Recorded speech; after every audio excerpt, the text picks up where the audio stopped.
intii dunia la qabsaday muslim la gumaystay dadkiisii la karbaashay qaar addoommo laga dhigoo la iibsaday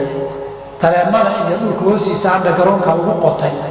dad diinta laga saaray dhulka khayraadkiisii la daldashay madbacadaha loo samaystay maalka lagu bixiyey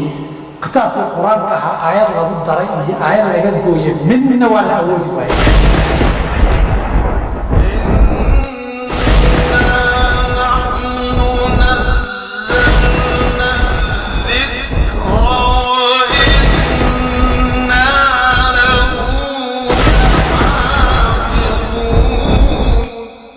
haddii maraykan qayliyo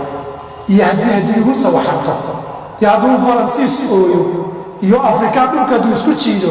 qur-aanku waa maxfuud waxba lagama bedeli karo maraykan baa hanjabay reer galbeed baa hanjabay iyo UN baa isu timid iyo kitaab baan wax ka bedelaynaa daqsi geedka waa